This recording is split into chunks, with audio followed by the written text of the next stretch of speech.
franchement, j'ai bien l'exercice. Je fais 1 heure par jour de pratique. Puis les airs me viennent dans ma tête, puis s'ils sont dans ma tête, mes doigts vont aux bonnes places. Notre cerveau, c'est quelque chose de merveilleux. J'ai pas besoin de dire à quelle note que je vais aller. L'air que j'ai dans ma tête, mes doigts vont la chercher. On poursuit cet entretien dans 2 minutes à tout de suite. Ce qu'on voit de moins en moins ces jours-ci sont des complets. Personnellement, je suis resté fidèle. Ceci étant dit, la plupart de mes clients aiment s'habiller en style tout allé. Professionnel, mais décontracté. Je les aide à faire cela, à coordonner leurs vêtements, afin qu'ils soient aussi bien habillés qu'aient bien les mannequins dans la vitrine. Mais pour ce qui est de la coupe de cheveux, ça, c'est leur problème. Qu'ils soient...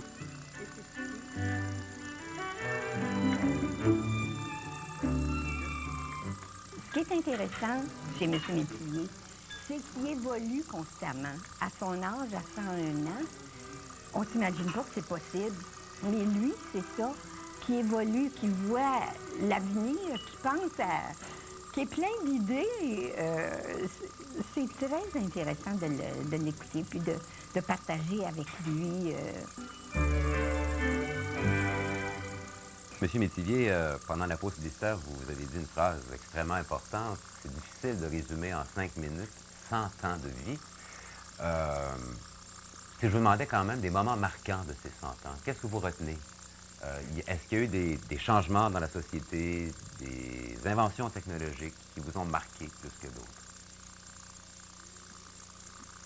La chose qui m'a le plus touché, c'est d'aller sur la Lune.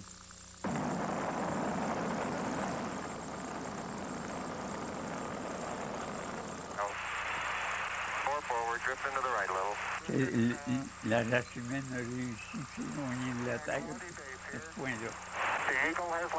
Mais à part de ça, je suis émerveillé de voir tous les changements dans toute l'astronomie,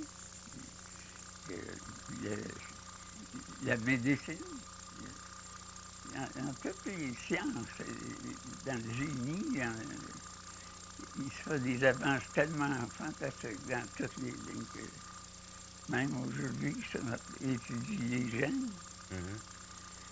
Alors, je suis content de vivre encore, puis de voir ces choses-là vraiment pratiques. Qu'est-ce que vous pensez de la vie d'aujourd'hui? On vient de vivre des événements tragiques à New York, des chroniques. Des choses comme ça, j'en reviens pas. C'est causé par les divisions de religion. Pour moi, il faut de la justice internationale. C'est pour la mondialisation. Il me semble, moi, que si tout le monde apprenait une langue internationale, ça serait un grand pas fait pour qu'on se raccorde tout, que tous les pays s'entendent. Ça ne serait pas difficile d'apprendre 2 langues. Hein? On le fait souvent pour l'anglais et le français. Alors pourquoi pas apprendre, par exemple, l'espéranto puis la langue maternelle? Alors chacun gardera sa langue maternelle, mais chacun pourra communiquer avec les autres, dans n'importe quel pays. Il me semble que ça enlèvera une cause de guerre. L'autre cause de guerre, c'est la religion. Le fanatisme. C'est ça qui est vendu. C'est pas les bons religieux qui font du dommage, mais c'est les fanatiques. Est-ce que vous croyez qu'il est plus facile ou plus difficile de vivre aujourd'hui si on compare ailleurs? Bien, pour moi, c'est plus facile.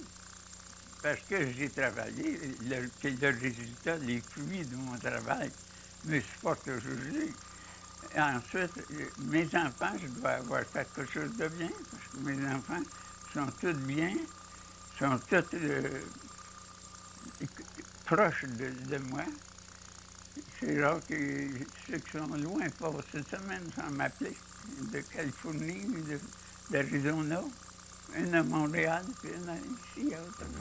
Ce que je trouve extraordinaire en vous parlant aujourd'hui, M. Métivier, c'est que vous avez l'air d'un homme heureux. Vous avez l'air très heureux. Je le suis. J'étais toute ma vie. j'ai gardé ma femme assez de bonne humeur, puis assez longtemps, en pratiquant ce système-là. On ne devait pas s'inquiéter de quelque chose qui n'est pas arrivé, puis après que c'est arrivé, on devrait résoudre le problème. Alors, on restait de bonne humeur. On n'a pas besoin de se fâcher pour toutes sortes de choses inutiles. Donc, Pour moi, les colères, les vengeances, les choses-là, ça ne devrait pas exister. Ça. donc l'amour puis l'humour, les deux ont joué Les un rôle deux. important. Oui. C'est ça. L'amour et l'humour. C'est une bonne vie. Je ne sais pas si je devrais vous poser la question, mais je vous la pose quand même. Est-ce qu'à 101 ans, on a peur de la mort? Moi, j'ai pas peur. J'ai pas peur du tout. Je pourrais partir n'importe quand. Et puis, si je commence à souffrir de quelque chose trop, puis que je peux pas y mettre de remède, je vais mourir. Je ne peux pas continuer à vivre. Mais ma vie a été intéressante, puis j'en suis fier. Je suis bien heureux. Puis j'en joue encore tous les jours. Puis j'essaie d'en tenir d'en donner autour de moi. Monsieur Métivier, je vous remercie d'avoir accepté de répondre à mes questions aujourd'hui. OK? C'était fort agréable de vous rencontrer. Vous êtes bienvenue. Et moi, je vous dis à demain.